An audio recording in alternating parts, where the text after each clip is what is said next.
Hey, all right, everybody. Hello. How are you doing? You are live on Shally's Alley. That's right. This is not a recording. Now this is a recording. No, it's not. Just kidding.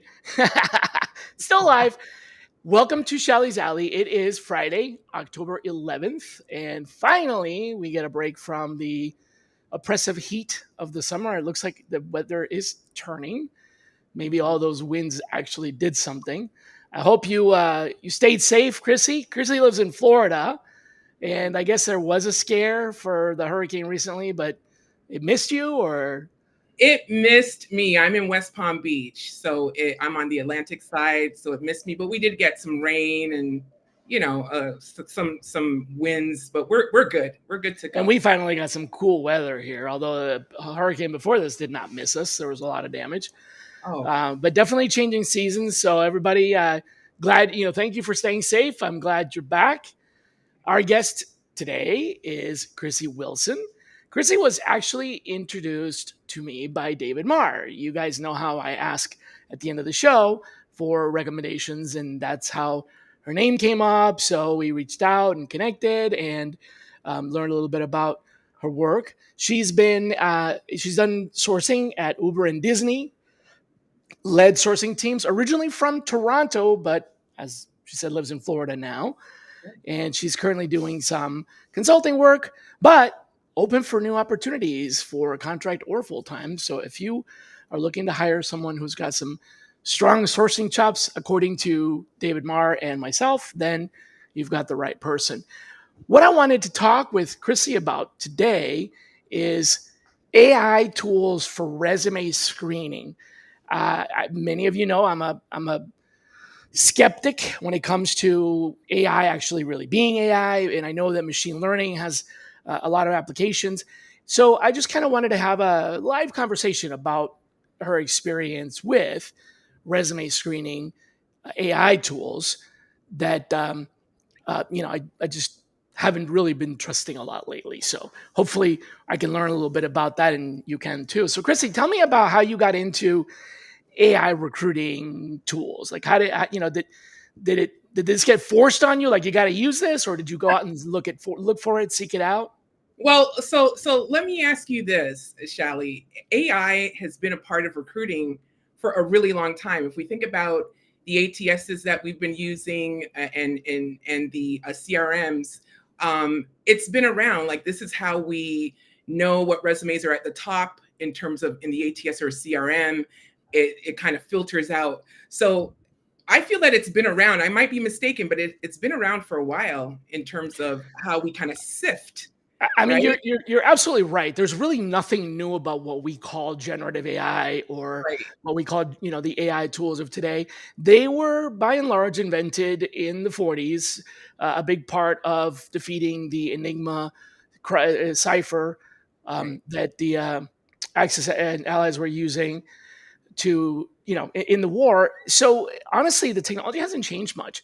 What has changed is the scale. So it's still very much the same old decision tree, logic tree.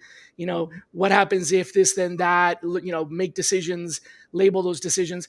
But because of the scale and the amount of data, it has much more practical applications nowadays than it did back then, where, it was much harder to get the data in. Now that data access is pretty broad. So you're right in that it hasn't changed much other than the scale, but that is what's given it the power nowadays. It also is why I'm skeptical about it, is because of the risk involved with the training data and in many cases, gaps and absences of data that human beings would be able to detect, but machines trained to do the same thing over and over again. That's right. So that's where my gap is. So, but you're right. I mean, sorting, sifting, grading, scoring, that's been a big part of dealing with inbound applicants for a while. That's what we do. That's what we've been doing. Now, I joined a company, I believe it was 2009, called Talent Drive. And they were trying to automate and do this on a bigger scale and create these spiders. And I was a part of the startup of that. And what we found in the pilot period was that there was like you said, that these machines or the AI cannot read gaps. They can't fill that in. And therefore, when we were getting back these resumes or profiles, if we were going to rely on AI, this person would have been an absolute no. Mm-hmm. When in fact, so we still needed human eyes, right? So it was almost like, okay, I don't get the point of this, but I get the point. It's going to assist us in making better decisions. That's right.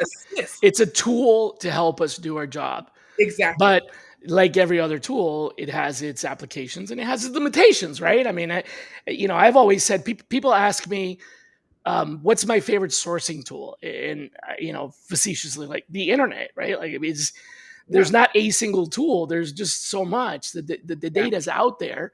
Yeah. And AI is really just another tool. You can't rely on job postings alone. You can't rely on, passive candidates alone. You can't rely on telephone sourcing alone. You've got to combine these and apply the appropriate amount for each lever for the mix of candidates that you need in your organization. But there is definitely some truth to the fact that we have become, I want to say, complacent to the algorithms. Yeah. People are becoming more, recruiters are becoming more accepting of these rankings, which I think that's the danger. That's the problem. It's very dangerous. I'll say this: at Uber, we use iCIMS and Beamery, great tools, by the way. Not knocking them, great tools. But I would be one of the recruiters that would actually try to empty the box, because I realized people that were ranked further down, absolutely a match. There was just something maybe off. Again, if you're reading buzzwords and you're not putting transferable words or skills in there, you might miss out on a golden applicant because of that. And absolutely. So that's why it takes me so much time, because I will go to the bottom of the list and I'll be like, this guy is bang on. But if you're writing your resume and you don't know how to put those buzzwords in, but you actually have done the job, and us as recruiters and consultants and thought leaders, we understand you can put software engineer or software developer or Python engineer. AI is not going to pick up on that. Right. So I'm skeptical too. I see the hype and I don't buy into it. I'm like, you still need sourcers and recruiters and TA people to execute and deploy. And then you do need human oversight, and we're in a space now where we really it's our responsibility to hold the government accountable to create the oversight that doesn't exist yet, because this really is something that we need oversight for, because primarily the vendors, and this is I've been writing and talking about this for a while now, the vendors are all trying to sell you something. Hey, if I was a vendor, I would try to sell you something too, but they're going to sell you this technology and make you feel like it's going to solve your problems. No. And so unfortunately, there's not a lot of transparency that comes with that, other than like, well, I had this one vendor, pitch me, because I evaluate all these tools, right? All the time, constantly for my customers and for my own use. And this one vendor was pitching me, like, I asked about, the bias, and they're like, well, we've evaluated 1 billion profiles. And I'm like, hold on a second. There's 7 billion people on the planet. So you're telling me that you have digested 1/7 of Earth? Like, I just am not buying that. But wait, let's assume that you have. Did you happen to get those 1 billion profiles from LinkedIn? Because I know for a fact, at least half of the profiles on LinkedIn are duplicates or straight out fake. Absolutely. So you're feeding your learning algorithm with fake data. So the data is not correct. The data is not correct. It's not correct. And it feels like, there is a big push to get these platforms out and get everyone hyped. I think us OGs, we see this. We see right through this. We're like, this is really not so much different than what we've been doing, and you still need that human touch. You still need someone to go in and view these resumes. Talking about bias, I mean, they're saying that recruiters, we can have unconscious biases, but if an AI tool is learning, they can also establish bias, no? The problem is that the AI doesn't know that it's biased, right? So with humans, it's something that I learned some time ago. There's always going to be bias, and we are all biased. Everybody is biased. Absolutely. It is actually it is necessity. It's a necessity for we need it to survive. Yes. Bias exists because our brain needed a way to avoid the lounging tiger that could eat us in the jungle. Now there's no more jungle, but we still live in an environment where we need to detect these patterns, and so bias helps us make these predictions. But you have to be aware of the bias. And if you're aware of the bias, you can manage the bias. So it's not about erasing it. It's not about removing it. It's about working with it and around it to make sure that it doesn't make you give you bad information or make you make bad decisions. It's more about like, okay, I know that this algorithm tends to lean towards a lot of like profiles from people that are already working here. Right. And we want to hire people that are successful, and people that are here are successful. But at the same time, we also want to hire people that are diverse and that bring a different opinion. So they are probably not going to look like the people that are already here. Therefore, we need to make room. Yes, we can use the AI to stack rank and get ahead and, get some work done. But we still have to go back and, allow some of those manual selectees in. Otherwise, we're ignoring the ones that are, I keep thinking about Sesame Street. Which one of these four doesn't belong? Right. Right. It's up to us to still kind of do that. We're missing out on huge talent if we just solely rely on AI, and then we use these excuses as to why it is better. It is a tool that should be used, again, with the human touch and with professionals and TA specialists, and it aids in our job. It aids our job, but you have to be aware of what can it do, what should it do, what should it not do, what to look for if you see this, right? And my biggest piece of advice with the AI is, no matter how skeptical you are about it, you can always do a random sampling. I mean, there's that's what I like to do. It's what I do when I test these tools out is I do a random sampling. I just toss something in there and be like, all right, let me see if I'm gonna try this, because I know it's a fringe possibility, but let's see what happens if we throw it in there. Right. And if the algorithm doesn't pick up on it, then I know that there's some bias, which I can then work against. So, you can still work with a biased algorithm because you're aware of it, and you can then, implement procedures to work around that bias or defeat that bias. But I think there's also a big misconception about AI that it's, first of all, that it's thinking, and secondly, that the same thing that is AI is also automation. AIs don't think, and automation is different than AI, right? Right. Yeah. So how did you end up kind of, what drove your passion around understanding these AI screening tools? What was the onus for you? The onus was the nonstop rhetoric of AI is taking over our jobs, and we need to, jump in and kind of learn this right away. So you're like, let me peel the onion and get right into it. I'm like, it's not happening. Like, let's be real about this. So just, there was such a hype around it, and I don't get excited about much, to be honest. Anything that's really— You're the show me kind of person. I mean, too. Like, okay, show me. Yeah, sure. Okay, show me. Yeah. Show me what it is.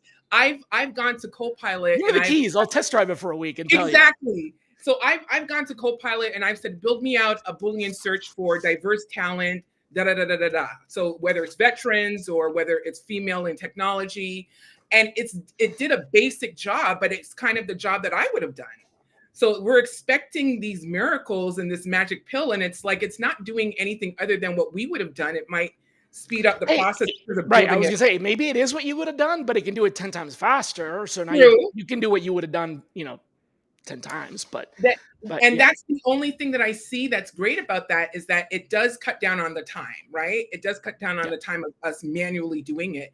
But I still need to go in and refine the search. I still need to go in and see, are these people, is this true?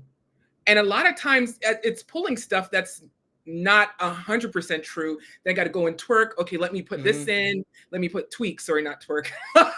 That's awful. Hey, I wasn't sure which, if that's what you do to get candidates. It's what you do. I was doing that before this call, by the way. I was listening to some for candidates. Gotcha. All right.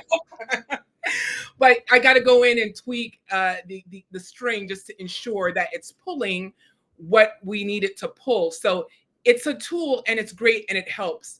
But I do not buy that it's going to take over, and it shouldn't. It really should not. And there needs to be kind of guardrails around this as well as we're pushing this. I feel like that's missing. The guardrails are missing. Yeah. Well, how do you feel about this? I've been kind of mulling this over in my head, and people have asked me, speaking at conferences and for, to present about this topic, about like, what's the next evolution, or what's the future of recruiting, et cetera. And is sourcing going to be eliminated, right? This comes up a lot, especially when it's a vendor trying to sell tools. You're like, oh, we're going to eliminate sourcing. If my job's been eliminated so many times since it started that, yeah. But what about this? I keep going back to this idea. What made someone a good sourcer back in the day when you had to constantly tweak your searches is also what makes someone good or adept at using ChatGPT and prompt engineering, because it's basically the same thing. We didn't call it prompt engineering, but we were Google buffing or whatever. And it's kind of the same thing. So instead of Google Boolean engineering, we're now prompt engineering, but we think that way. Right. It's that trial and error. Right. So isn't it possible that maybe, whatever happens, our jobs maybe, just shift and become more of like we're, the sourcing or the function of sourcing gets more involved with leveraging these tools. Right. I believe that. I believe there's a reset and there will be a little bit of a shuffle, but I don't believe for 1 minute that sourcing teams will be eliminated. I feel maybe we won't have these huge teams like we did, because now we have a tool that we can use, but we still need to go to different, like if you're like me, you're a little ADD and we're going to different sites at different times and pulling this up and going to GitHub and Overstat and just all this stuff. It still requires a professional, and it's not going to be eliminated. I don't buy that for 1 minute. A discerning eye, right? And so what about the next step, right? So resume screening, profile screening, applicant ranking. I mean, before any of this machine learning model-based stuff, we had questionnaires that we would ask candidates. When they applied for the job, we would ask them a bunch of questions and rank them based on their answers to those questions. So, we've been trying to do this for a while. Yeah. But that's not the whole process. There's this other step that has to do with, once you find somebody, getting them to actually talk to you or engage with you. And is AI helping us with that? You're asking the wrong person, because I'm so kind of like on the fence, but I feel why are you on the fence? So your answer is AI is trying to help, or people think that it's helping, but you're skeptical. So why are you skeptical? Well, it is helping, but the whole thing of it's replacing us, I can't wrap my mind around that. I know that it's assisting with. Sure, forget that though. Is it actually assisting us? Right, it's assisting us and vetting people out. But even with that, if someone does not put the correct answers on, say, automated, screen, they're out of play. And this person could be perfectly fine. Now, if they spoke to either me or you or David or someone, we could say, yeah, this guy is really good. He might not have answered it, use the buzzwords or, I'm skeptical of anything that is screening kind of like human intelligence. Does that make sense? Like you still need. Yes, it does make sense because, Yeah, these are chat bots, right? Chat GPT is a yeah, chat bot.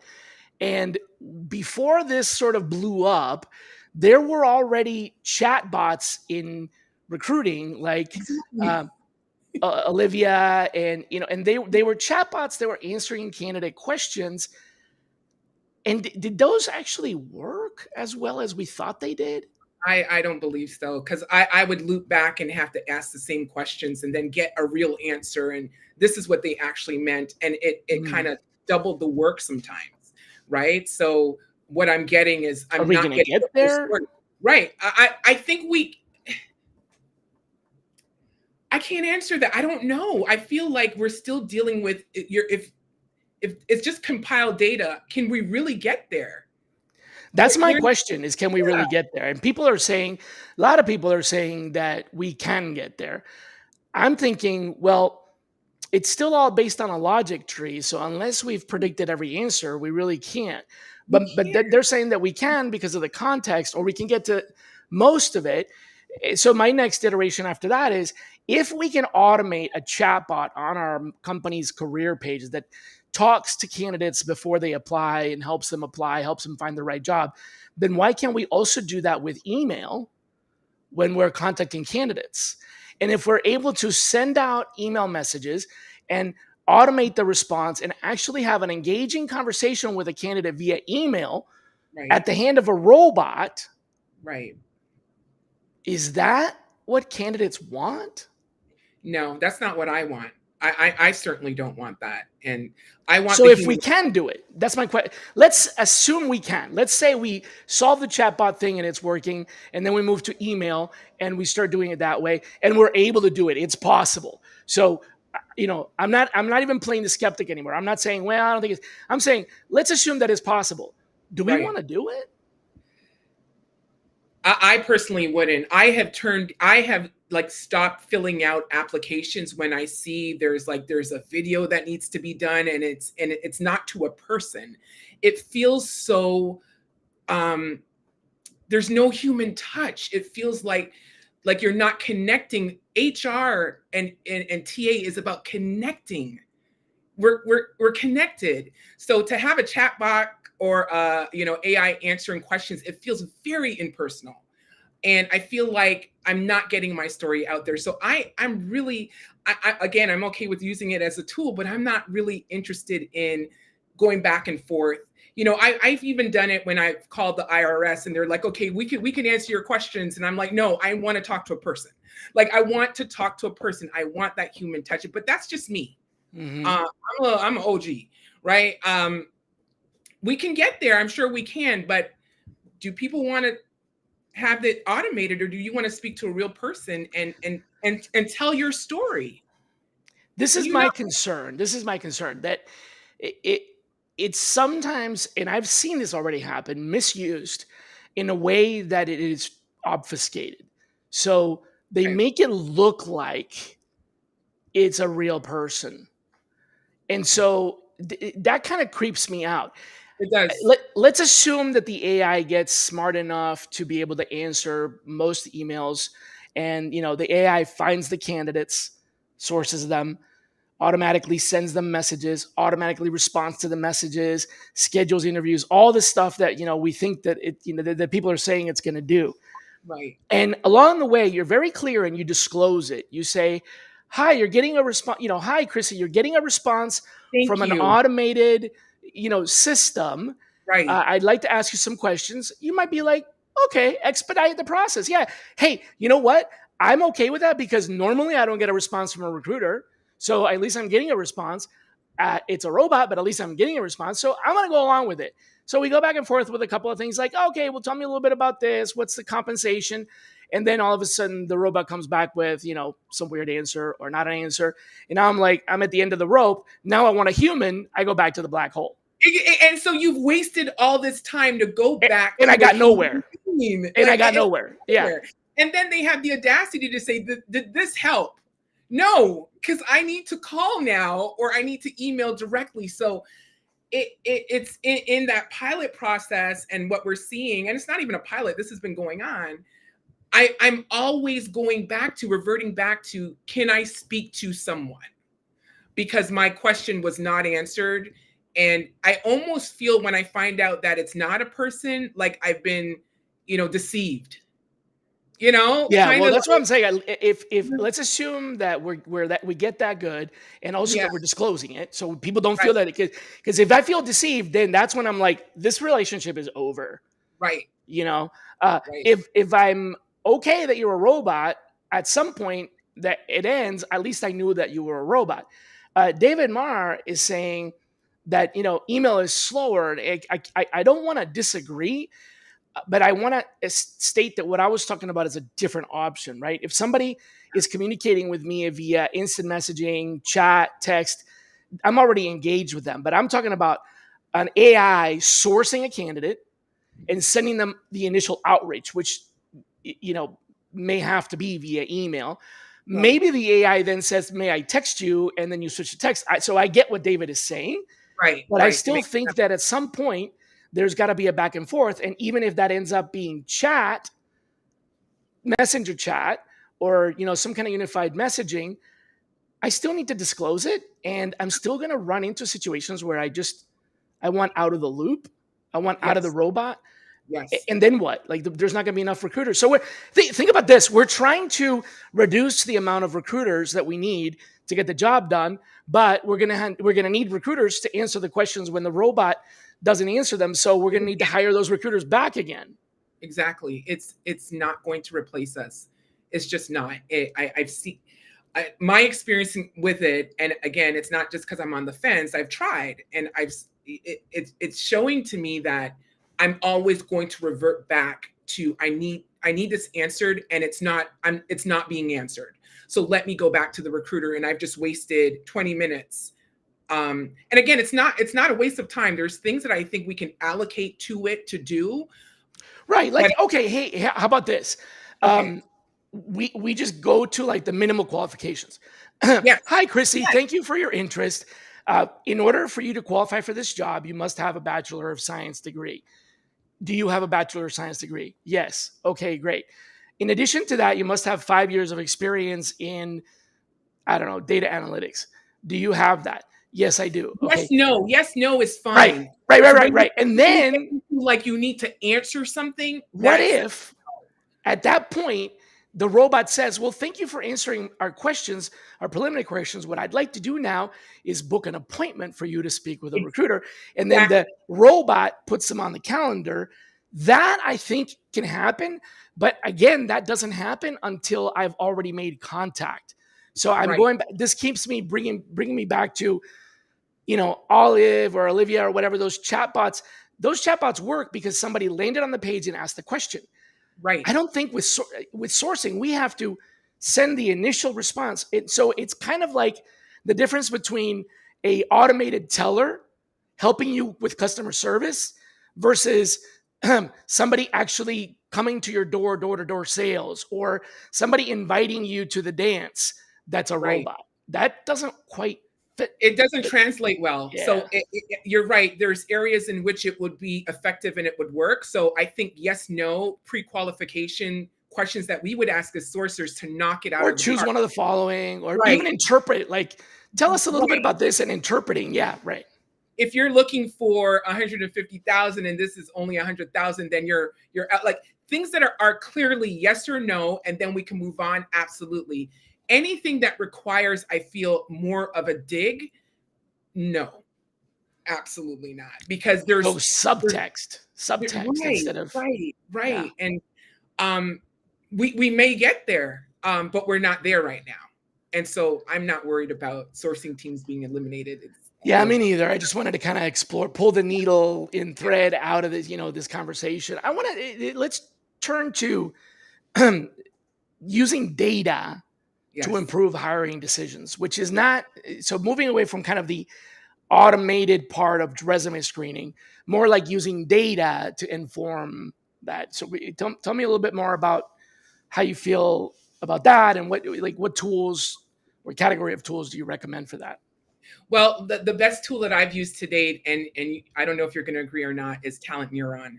in terms of getting data and for marketing, talent market intelligence. Right. So that the talent intelligence, where you need to tell a story, you need to go to the hiring manager and say, hey, in this specific market, I know you're looking for, say, I don't know, 30 big data or Scala developers. Unfortunately, in this market, this is what they're going for. These are the competitors. This is what you're looking at. I think data tells a great story, but I don't know if TA has bought into how much we can use data to kind of curve our hiring or be proactive in terms of what we want to do and what markets we want to burst into. So data is powerful, but I know some great data-driven recruiters, and you're one of them. And I know that data has saved me going into these cadences. And where's our candidates? Well, based on this location and this, these skill sets, it's tough in this area. So data will always save you, but are we using it? Are recruiters and thought leaders using data to really set up? I use it.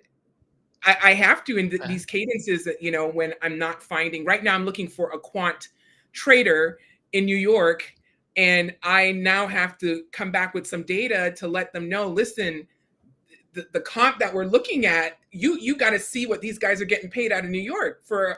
So let's pull this. Let's take this example through. I get compensation. We've done that before without.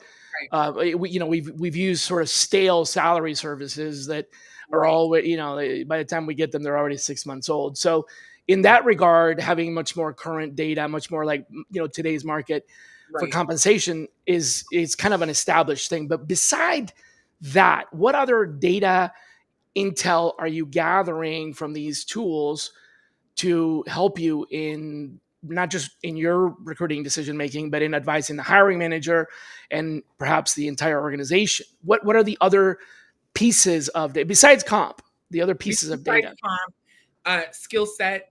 So the skill set of the market, like what's in the market, what's available, of that specific market. So if we're looking for specific skills, this skill set in this geography, right, it's not working. And so we might have to scale back. We may have to look at something else. We might have to go remote. If you're looking for someone that is on site, we're not going to find that. So skill set, even so you can advise on, let's change geography, or let's reduce the requirements because it doesn't exist, or exactly. So specifically, I remember at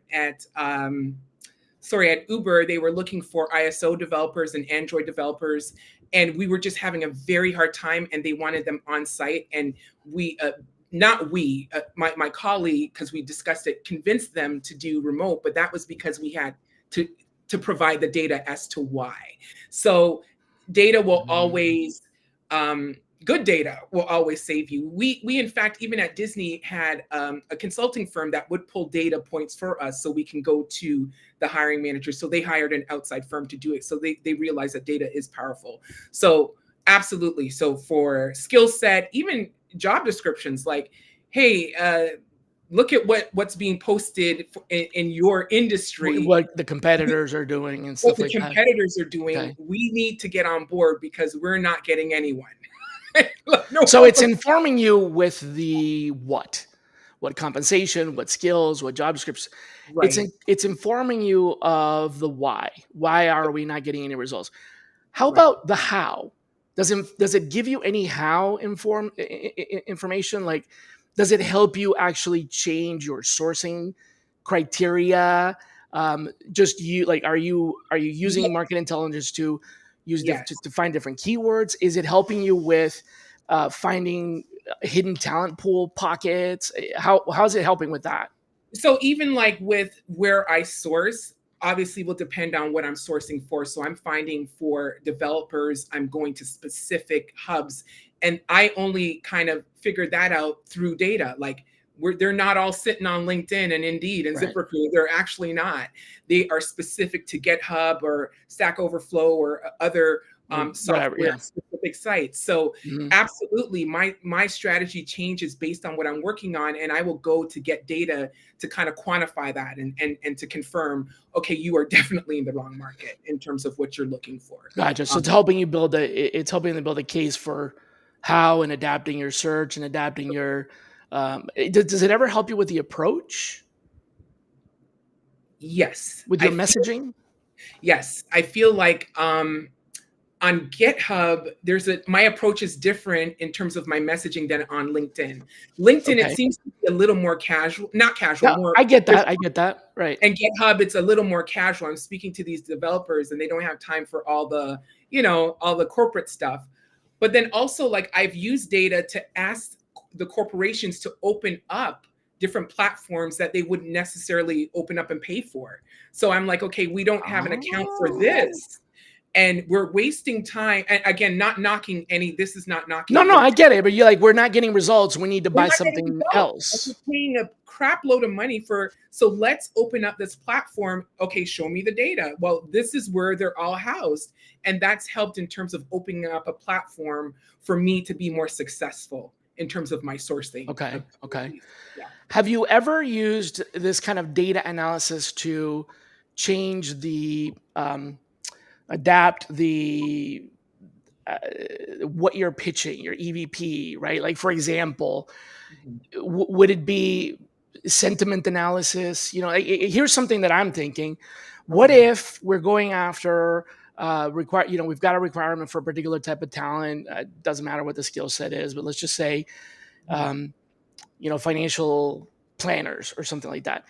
And we're able to determine through these kinds of talent neuron and these other tools that are out there, public insight and so on, that there's like a negative sentiment towards a particular employer or a particular set of employers or whatever.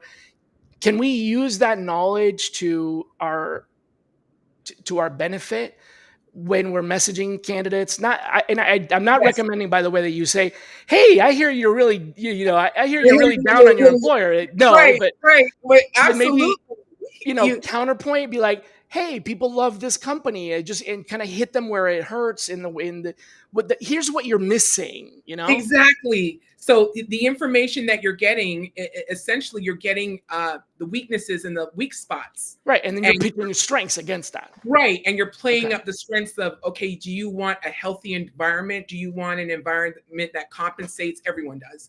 But you're playing that up without saying something sucks. Yeah. It could be benefits. Right. It could be, there's a lot of compensation, non-compensation benefit related choices that people make that could help, you attract a specific kind of talent. I know generationally, I was going to say geographically. What I meant to say is generationally, there's some differences, right? People from different generations value different types of benefits more than others. So if you know that, if you know that for this target skill set in this target geography, the generation tends to be this group, then your messaging can be adapted to the voice that they want to hear. I'm sorry, guys. Turn this off. I thought I turned it off. Oh. I can't hear anything, so you're good. All I see you is bobbing up and down. I'm throwing my cell phone over there. I'm like, who's calling me? No, you're absolutely right. So data is powerful, and it can be used in messaging. It can be used to play up, what you want to convey. And I won't use poaching because that's so old, but essentially you're bad trying connotation. Right. It is, but you're trying to go after talent. So you need to arm yourself with data, period. End of story. Like what does the company that you're working for, what do they stand for? And if there is something that's going on in the background that's negative, just like, okay, for instance, Amazon is saying everyone needs to come back, to work on site. And I've seen recruiters straight out be like, hey, if you want to work remote, come over here. They're using data essentially to get that buy-in, which makes a lot of sense. Like there's a lot of people that want to work remote. So absolutely, I believe in data. Data tells a story, and it helps with your job. It helps with what you're trying to do as a sourcer. And I feel like sourcers are like kind of put in this box of, okay, we just find people. No, that's not the case. We do more than that. I know at Uber, it's finding, but it's competitive intelligence, it's analysis, it's market data. Right. It's very strategic. Like we're planning out our day. We're in those cadences with the hiring managers, getting this information. And then because we're so close to the ground and so close to the market, we're the ones coming back with the data saying, hey, this is what we're seeing. It's been 60 days and there's not someone in this role. We know you're losing money. So let's figure out why.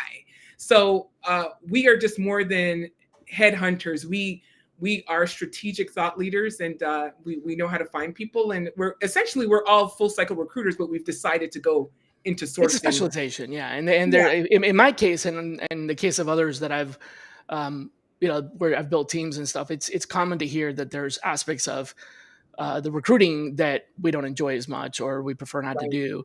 So, it's a focus on, I want to do more of this, less of that, which happens in a lot of industries.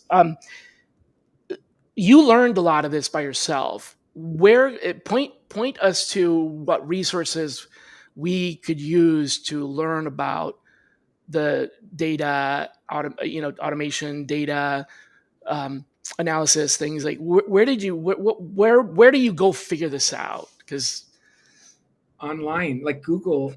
Okay, yeah, you're just telling me the internet. Yeah, I Google everything. I walked into that one. Okay, yeah.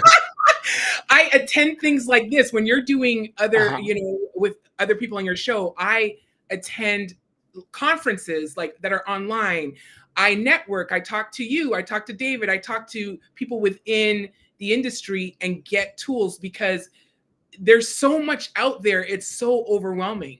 It's very overwhelming. And there's so many tools that are probably better than the ones that I'm currently using. But if you're not constantly upskilling and constantly knowing what's going on, you can be left behind very quickly. So I feel like these conferences are great. Networking, getting on LinkedIn, obviously, there's a ton of information there. People always share. I'm AIR certified. I have like 6 certifications through AIR. So a lot of the stuff that I've learned comes from there as well.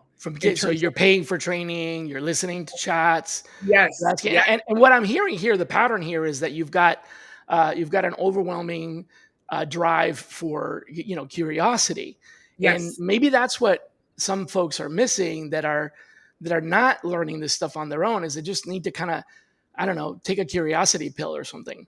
Yeah. I always feel there's a better and faster way to do things. So I'm like, right. let me get on the call. Start by asking, right? Yeah, okay. exactly. Well, that's good advice. Hey, what's going on? How can I do this better? Like, for instance, the Boolean searching that I did in CoPilot, I didn't know it would work, but I was like, okay, if AI is such AI, because it was me being cocky, AI, let's show me. Show me. And then I'm building out my string at the same time, and absolutely they were faster. And some of them, they nailed it, the more basic strings. But when it got complicated, but it me just being curious, okay, can this platform do this for me and help me cut down on the time that I'm like, so you just took the risk and tried it. Yeah. So I'm always just curiosity and take a risk and just experiment, try it out for yourself. Don't just kind of take it for granted. And David makes a good point. There's only so much time to test out new tools alone, but you've got to start somewhere. So at least do one. I think maybe what's missing is the drive to ask the questions. So for folks out there, like, you heard it here first, get curious, take some curiosity pills. Get curious, and then join groups. Like, I've just started a Boolean bullies group in Florida chapter, but I've put it online where we can share information. And there's tons of groups like that out there where there's bigger platforms than mine where you can go and there's things people are posting and sharing. That's how it should be. You're kind of learning on the go, but you don't always have to do the research. There's people that have done the research and like, hey, this is a great tool. So you really have to just take control. Like David said, you have to take the initiative and take control of your future. Upskilling and being and staying on top of stuff costs money. Like I've had a year worth of, a database access to ADP errors. And all I did was take as many certifications as I could just to be on top. So military veterans, I know how to source for them. Technical, obviously, I know how to do that. Diversity recruiting, I know how to. So it's literally just the need to want to get better and want to improve in your craft. I want to be the best at what I do. I've been doing it for so long. I don't want to be mediocre. Like, who wants to be mediocre? I want to be the best. Right. That's that shoot for the middle and you'll always get it. Right. Right, right. Cassie says a mentor kept telling the interns to stay thirsty. That sounds oddly like a Mexican beer commercial. Stay thirsty, my friends. Stay thirsty, my friends. Yeah, you have to be thirsty. And I think, like, I started recruiting, say, 2004, and I'm still thirsty. And that's why I know that I have a passion for this. It's been a long time. I've been in this business for a long time, and I'm still growing. I'm You still think that's learning. a long time? I just aged myself. Don't look at my background. Yeah. I saw your background. I was like, oops. Yeah. Anyway, hey, I promise you I was only going to keep you 30 minutes. And of course, in pure Shally tradition and Shally's Alley, I always go over, except for that one time. But I do want to make sure that I have time to ask you the two questions that I always ask everybody. The first of those is how I met you, which is who should be our next guest? Can I give you two people? Yeah, because one or both of them may say no. Exactly.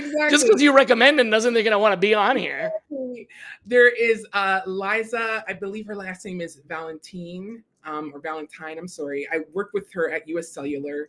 She's an amazing person. She's a talent leader. She's a diversity champion, great professional. I learned so much from her. I think she would be the next person. I can send you over her link. Yeah, and then Glenda Giles, I worked with her. I was actually her manager at Disney, and she is in the legal space, and she's in Florida as well. And the legal space is just something totally different. And I think maybe she can shed light on some stuff that maybe I've had anybody from Dials, Dials. Yeah. Okay. So awesome, great. Well, I will definitely reach out to them. And of course, the last question is, I pride myself on being a bit of a thought provoker. So I want to give some folks something to chew on over the weekend. Give us something that you want us to ask ourselves and think about over the weekend.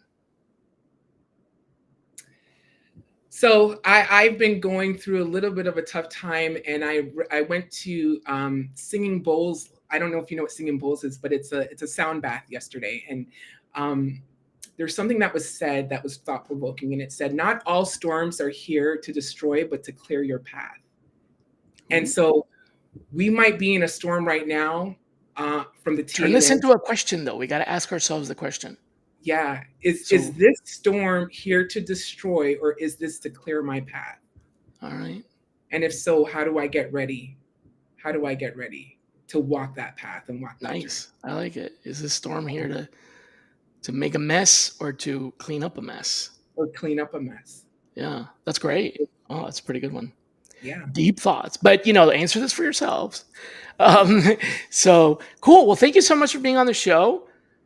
I hope you have a nice long weekend if you're able to take Monday off, which is probably not a holiday for everybody, but it is for some folks. And for those of you that are coming back next week, we're going to have Aaron Brown as our special guest. So once again, thank you. Thank you for listening in, and be kind to yourselves. Take care, everybody. All right.